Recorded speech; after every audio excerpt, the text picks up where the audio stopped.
How do you figure they start to integrate him, Jeff? Do you imagine they'll use him much on the court next season in particular with some of the other bigs they have in the fold there, considering Aron Baynes might return? Or do you think this is going to be like a longer-term development type thing? I think it'll be a longer-term development thing. I think he's got to mature, and I think it's going to take some time, and I think Brad will make sure he earns it. And the great thing is you don't need him. You got Tice, you bring Baynes back. You don't necessarily need him, but we know how injuries occur. You know, Tice goes down this past year. It would have been great to have a guy like Robert Williams come in for energy. And again, if he plays with energy, he can be a beast. But he's got to play all the time. And I talked to one Texas A&M player about him extensively, and that's what they told me. They said, listen, if this kid, he's got all the natural ability in the world, but if he gets it and how to work and how to stay locked in both on and off the court, that's going to be the key. Who comes with him here to Boston? Who's around? Again, if it's Al Horford, they're in good shape.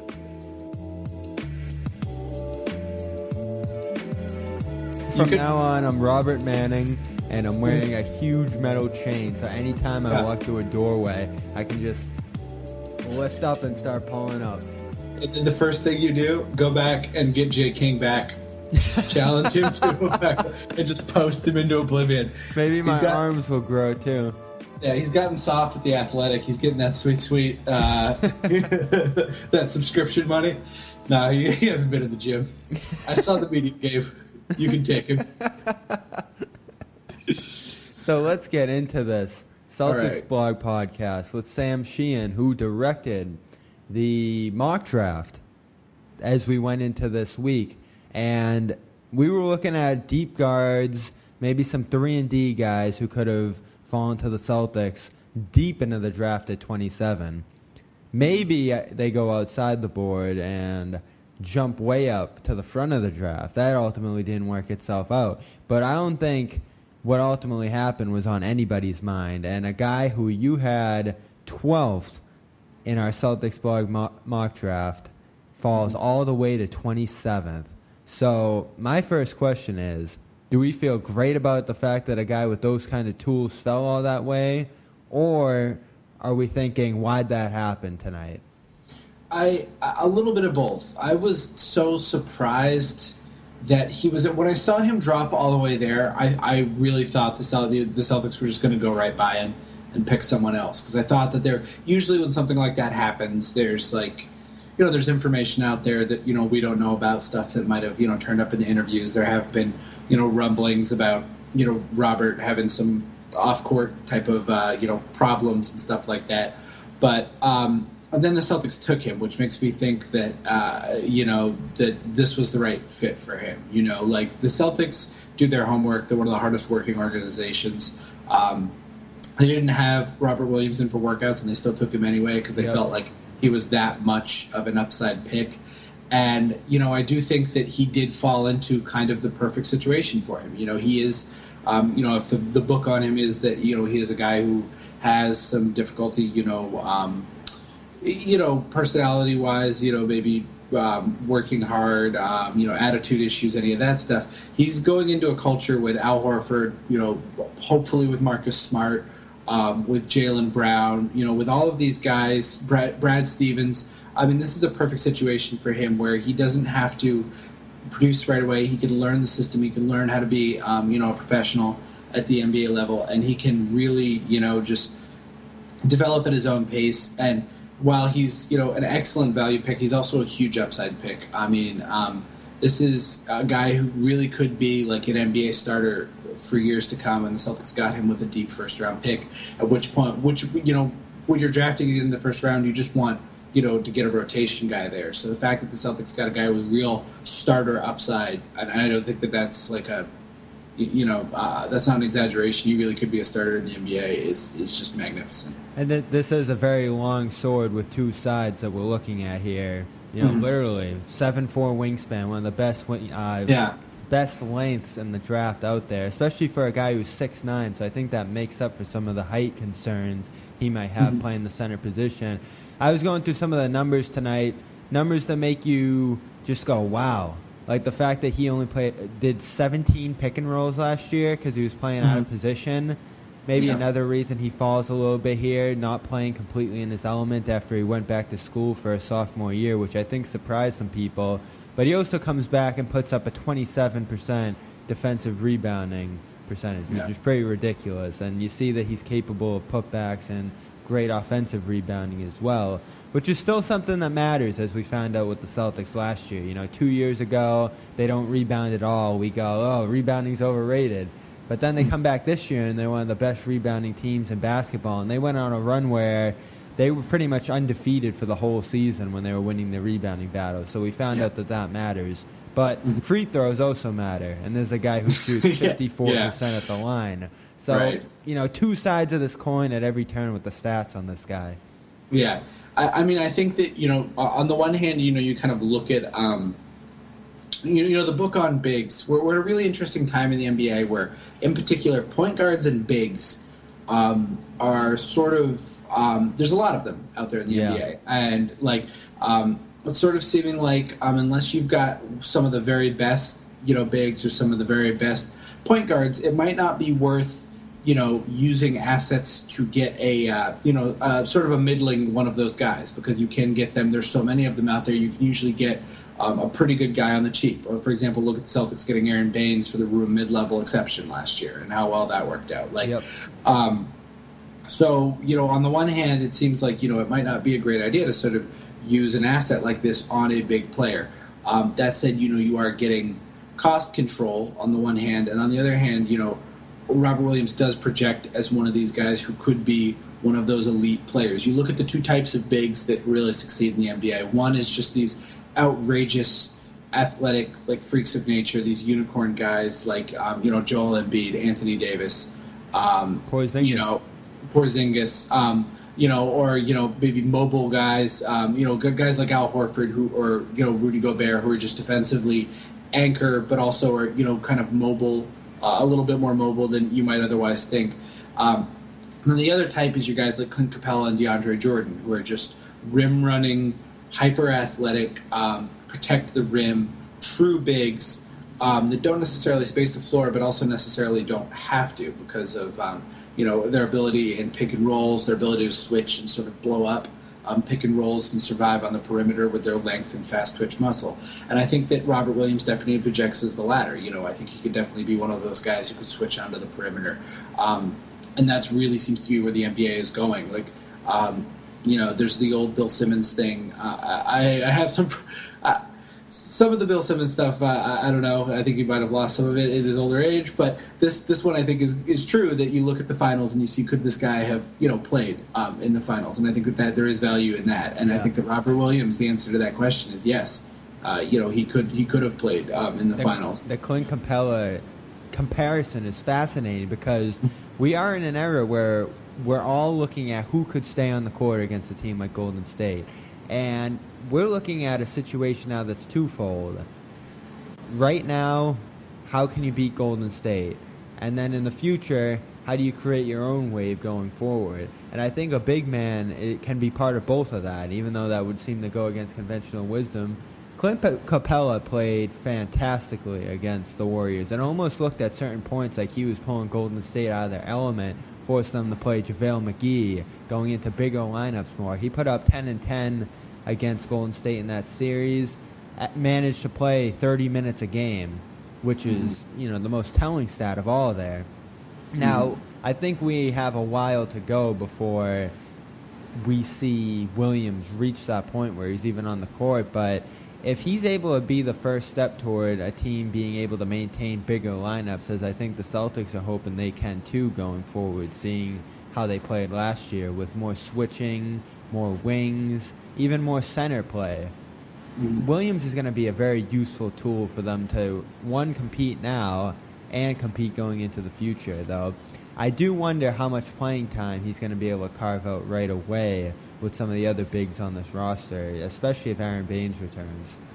Yeah, but at the same time, I think that they don't necessarily need to play him, right? I think that that's kind of the benefit of being a team that has these guys ready. I mean, the Celtics are 1 year away from probably losing Daniel Tice because he's going to hit a restricted free agency. The Celtics likely aren't going to be able to afford him. I think he's proven himself to be a well above minimum player in the NBA. And, if I hope the Celtics can return Aron Baynes, I think that they probably will if they make it a priority. So, if those guys are back, I think Robert Williams could get some minutes as the fourth big, depending on where he ends up falling with him and Yabusele and, who ends up where.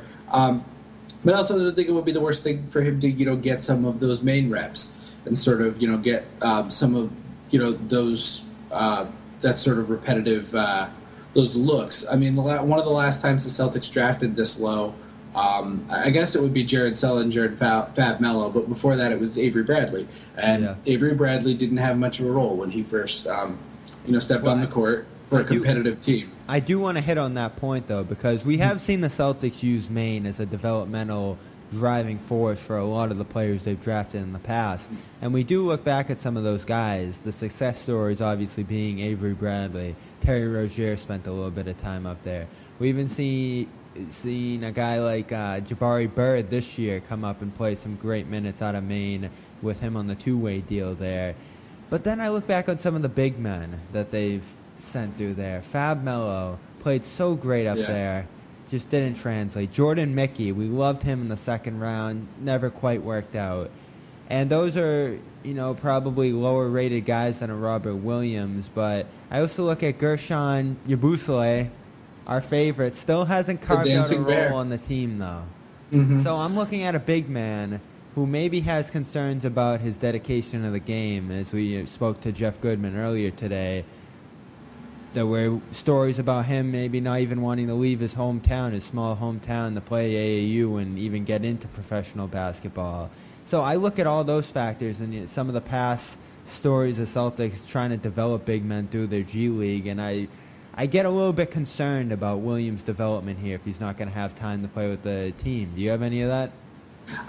I guess a little bit of that. I think probably actually the person who profiles the closest to Robert Williams, who's been a Celtics pick in the past, is probably Jared Sullinger, who also found himself dropping quite a ways on draft night and found himself in the 20s when he wasn't expected to be there. Jared Sullinger was much higher. He was like projected to be like top 3 or 4 going into the night, but then injury concerns kind of his back got red flags. So this doesn't seem to be an injury concern thing. But I think that Robert Williams has a lot more pedigree than any of those guys that we brought up. But beforehand, a lot of these other bigs have been kind of shots in the dark. Your Jawan Johnsons, your Fab Mellos, your Jordan Mickeys.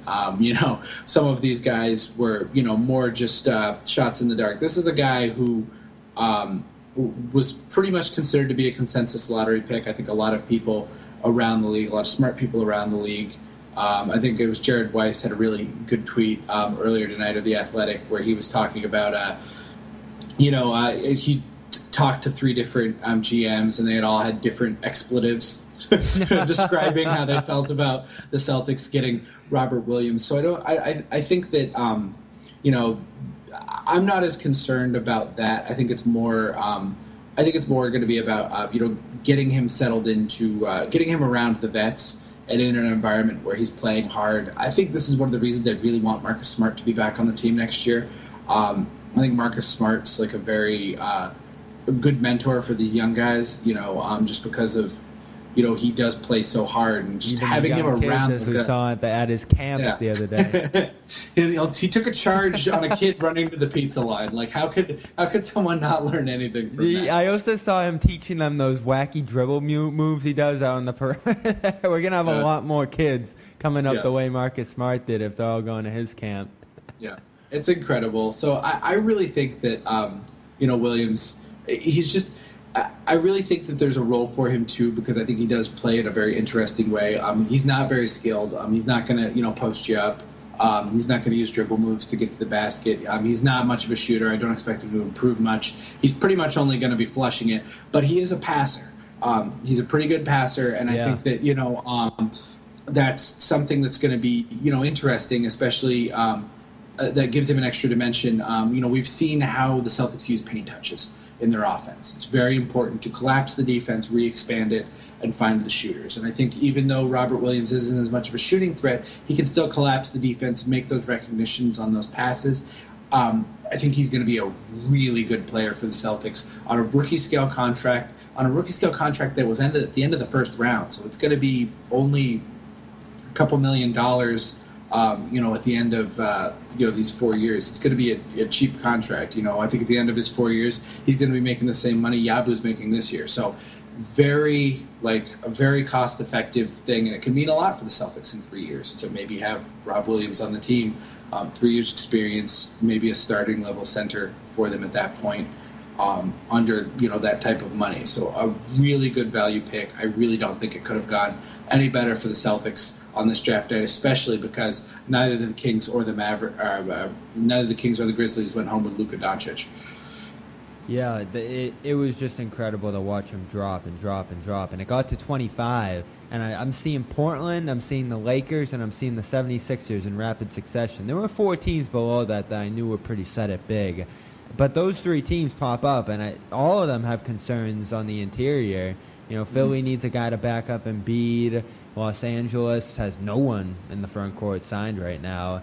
And Portland, of course, is very guard heavy. And all 3 of them take different guys. And 27 comes along, and I'm like, all right, is there something we're all missing here on Williams? Is the Celtics going to fall right in the line and pass up on him too? But they go with him, and it felt very strange to finally just see a move that everyone was rooting for come through with the Celtics. Because usually it goes the complete opposite direction in that scenario. I do like the points you just made, though, the cost efficiency. Danny Ainge said tonight that when Williams reached that 20 area, they were thinking about moving up so they could get him.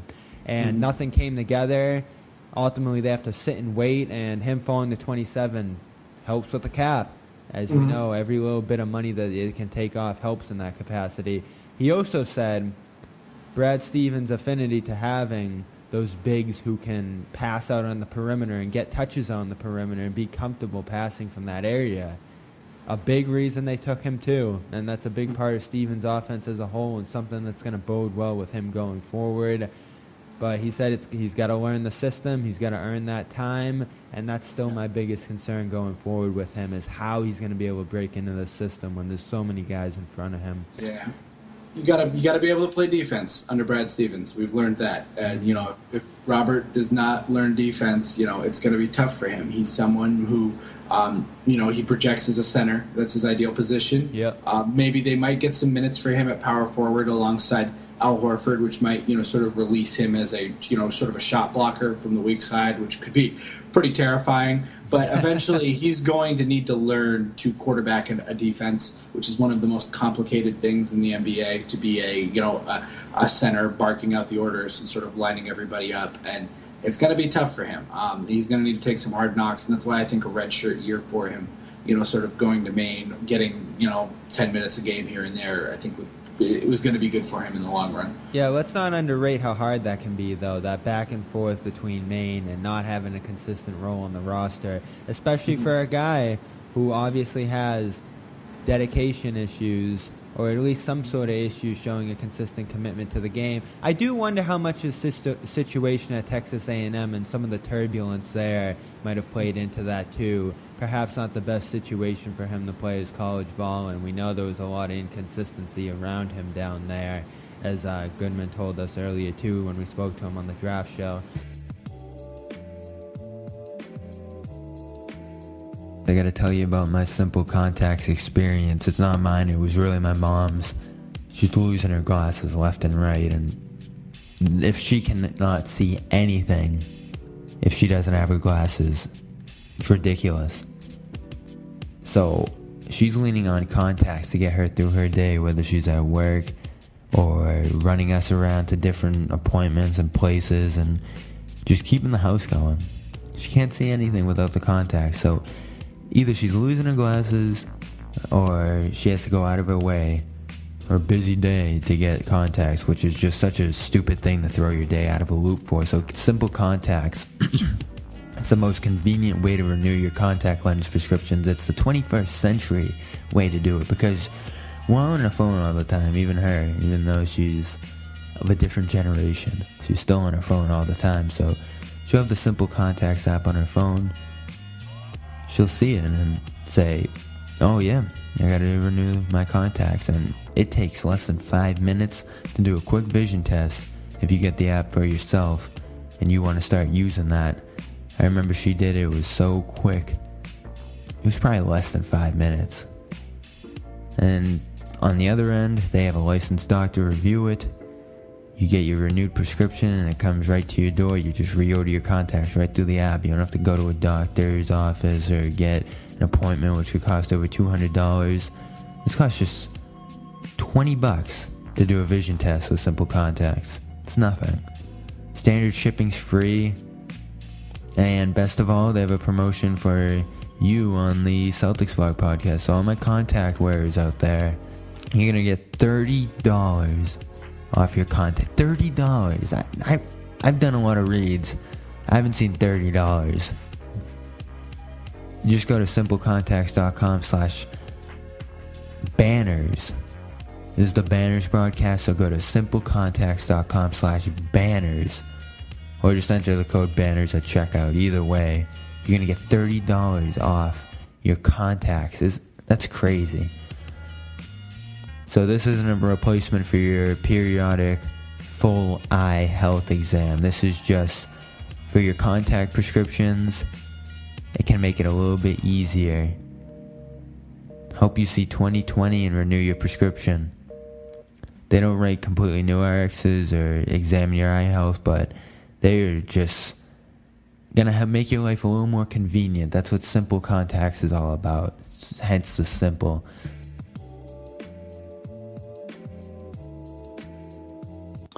He's a freak athlete. He's got an NBA body already. When he plays hard and when he's active, he's really good. He's not a super skilled guy at all. Can shoot mid-range.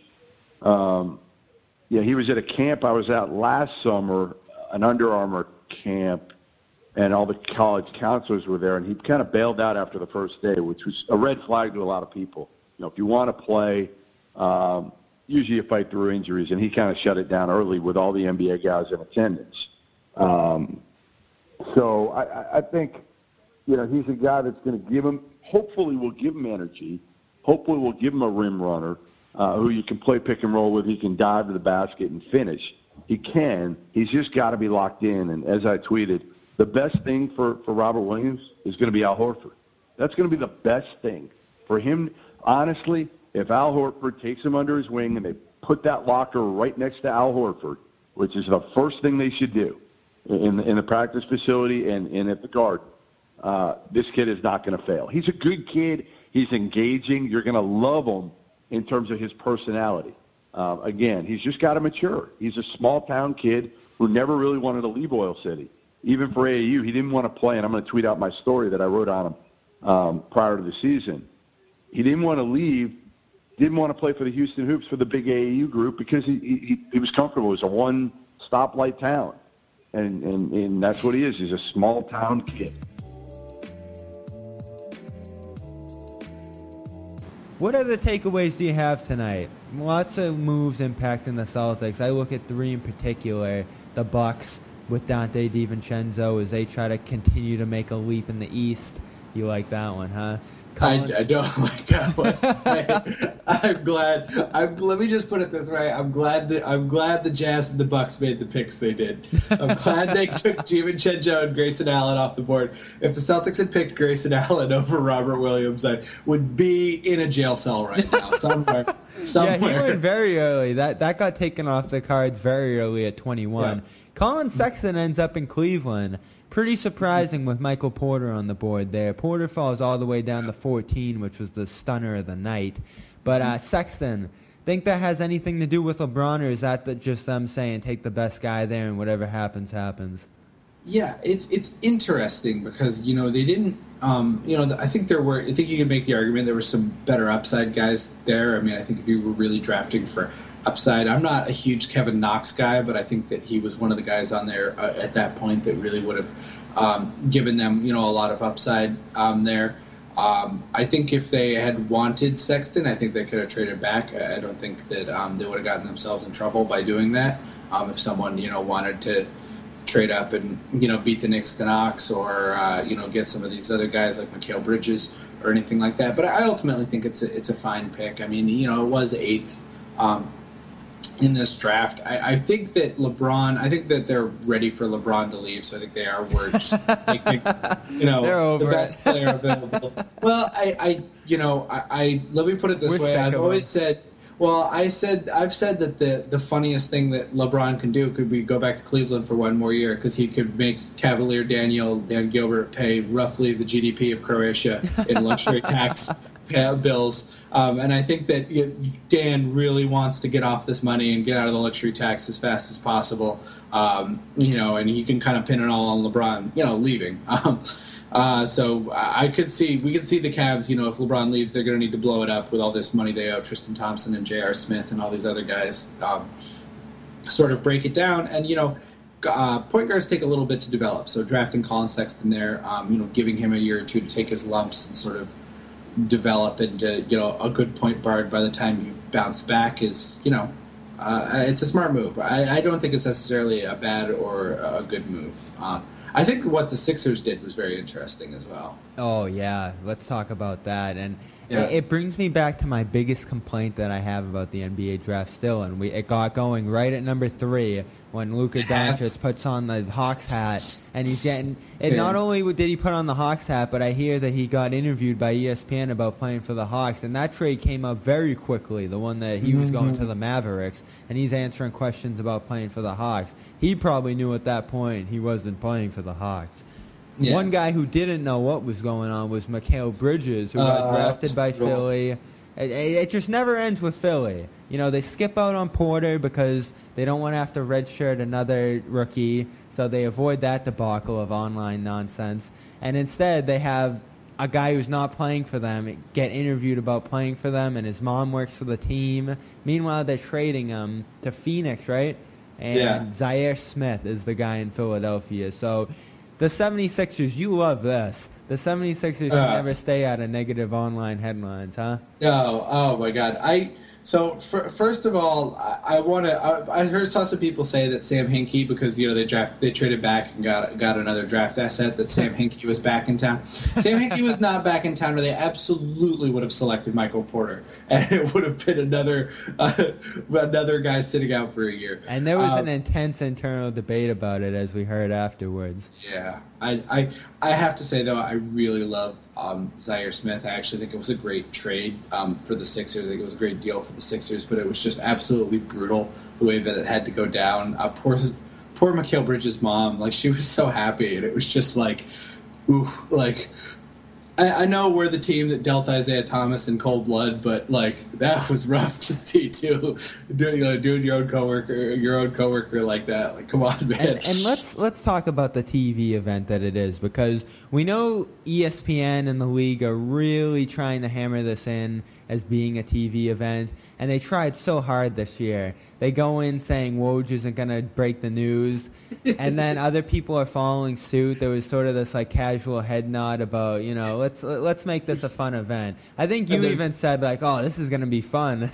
Yeah, exactly. Within minutes, Mark Stein's breaking the news, and Woj slowly starts creeping back in with these funky ways of describing the picks, enamored by, and there's no way they're gonna pass up on so and so, and throughout the night it just became a running joke.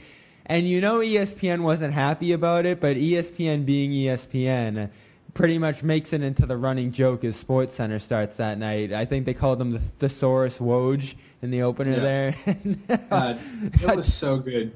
It was so good. It was just good entertainment. I love that Jason Concepcion of The Ringer had a pretty funny tweet about Woj saying, "Oh, we're not going to do it," and then the second Woj sees someone else tweeting, he just turns into the Hulk, smashing through the things and just sending the pics out as fast as he can. Oh, what a mess, though. Thesaurus Woj was great. I mean, it would be good to, eventually. I would like to eventually get a draft where we don't know until they announce it. But yeah, because here's the thing. I mean, us trying to break it down and analyze. We need to know as soon as we possibly can. So even though I think me and you both agree we'd rather just watch the TV and like know when they announce it on TV, just for the entertainment factor of it. We're always going to look at the tweets. If someone's doing it, we're going to look, and I always think someone's going to do it, because if you can do it, that's how you're making a name for yourself. It's great. This is how old I am. I remember watching the NBA draft before Twitter. Particularly the Klay Thompson, Jimmer Fredette draft year, and I just remember being so shocked by some of the picks and like how fun it was to like see the Kings come up and know that the Kings were about to ruin the franchise, and then hear Jimmer Fredette and then see it on the screen, and it was such a visceral experience. It doesn't quite have the same pop when you're not even watching the screen. You're just refreshing Twitter at an alarming rate. You know, you see a lot more jokes, but it's not quite as fun. So maybe we'll get there eventually. But Steiny Mo had other plans. Just threw a wrench in that early, which I thought was very funny. I gotta say, one of my secret fears is ending up with a bald head one day. It's scary. I know it's a possibility one day because 66% of men start losing their hair by age 35. And the thing is, when you start to notice that hair loss, it's too late. So, when you start to see the hairline moving north of the border, it's already too late. So you gotta be proactive when you're in your 20s, when you're in your 30s. You don't want it to be breezy up there. So check out Hims, forhims.com. They've created a solution to this issue. If you're one of the lucky 34%, I know some of my buddies got the fullest head of hair. My buddy Bino. It's probably never going to happen to him, but for everybody else, the 66%, forhims.com is your one-stop shop for hair loss, skincare, and just general wellness for men. They connect you with real doctors and medical-grade solution to treat your hair loss. And what's great is that they've made hair loss optional. There's no waiting rooms, no awkward doctor visits. Like I said earlier, the way you want to do things nowadays is online. Get your health done online and fix your little problems like baldness. And it's not going to involve the snake oil pills or gas counter supplements. These are medical grade, generic equivalents to help you keep your hair. So try out Hims. We're going to give you a trial month of Hims for $5 while supplies last. Check out their website for all the details. They'll explain it better than I am. All I can say is that this would cost you hundreds if you went to the doctor or pharmacy. So check out forhims.com. That's forhims.com/CB. CB is the slash you want to go to for your promo code. The $5 trial month. forhims.com/CB. Tomorrow on CelticsBlog.com, I know Kungu's got something coming long form about Robert Williams, so we're going to learn a little bit more about him as a player and perhaps his background too. I know I'm going to be writing about some of the concerns that might be out there about him and why he fell ultimately. I know Gavoni tweeted that there might be some concerns about his knee, as well as the off-court behavior, which we talked about in the opener there. What's boiling up on the Sheehan side tonight? We just knocked out our draft, our big board. The whole Celtics blog staff, you included, Bobby, helped out with kind of pooling our best Celtics blog players. I think fantastic hit the nail on the head. That, by the way. Yeah, I think we all hit the nail on the head with some of those. So Alex and I were every day, putting 3 or 4 hours into that, each one of those. So I think I'm going to take a little bit of a break now. We're going to take a look a little bit at Robert Williams, but I'm looking to do something on Kyrie Irving and Uncle Drew when that comes out. I'm definitely going opening night. Definitely going to say it's. Will you dress up as Uncle Drew though? As I was going to say, I'm going to have to put myself... What was Kevin Love's guy? There was Kevin Love had a character early on in the thing. Leave it to Kevin Love to have his character forgotten. I don't even know who you're talking about. There was It was like the first follow up. Like there was the original Uncle Drew Pepsi ad, and then they had a follow up where Kevin Love hit the court with him, which was it's so funny. It's so old. Leave it to Kevin Love. Oh my Lord, yeah. What's gonna happen to him this summer? It would be so Kevin Love for him to end up in Cleveland when LeBron leaves and just have to carry that sad team throughout the year.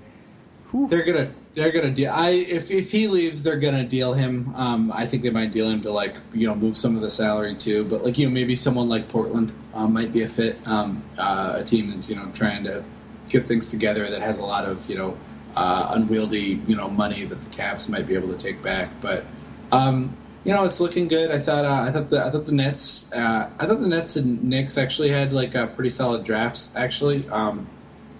So. I think the Atlantic is really shaping up to be, kind of a dangerous division for years to come. It's going to be really interesting to see what happens once July 1st rolls around and we start, seeing some of, what's going on with some of these signings and what's going on. Because the Raptors, God knows what's going to happen with them. Yeah. LeBron is going to hold everyone hostage. And we're going to see if this Lakers super team comes together. We're going to Kawhi is kind of hanging over everything. I don't know if you saw the comments from R.C. Buford earlier tonight that they want to try and hang on to Kawhi. So, the surprise, as they hung up on the Lakers and the Clippers today. Very different East probably when this offseason is over. I think the Bucks will still be around. The 76ers will be for sure. Cleveland probably drops out of competition if LeBron leaves, but then you got Indiana rising up in their place, I'd imagine. Good pick with Holiday on their end today, too. They picked up a very good player in this draft as well. So we'll see what the impact is going forward. Obviously, these drafts nowadays take a long time to impact the league, but there were some guys who could definitely make an immediate impact tonight. I just want to say... Reunion Arena in Dallas, where the Mavs and Lakers are playing tonight, was built in 1980. Now, you couldn't ask for a better facility. It's easily accessible, has all the comforts of a theater, and there isn't a bad seat in the house. But for some reason, there are those who prefer the Boston Garden. Most are those who wear Celtic green. What is so special about the Boston Garden other than the fact that it's 1,000 years old? Let's take a look. First of all, a garden it's not. It's a train station, really. One flight up and you're on the fabled parquet floor. Now, before you get all misty-eyed about the parquet, take a closer look.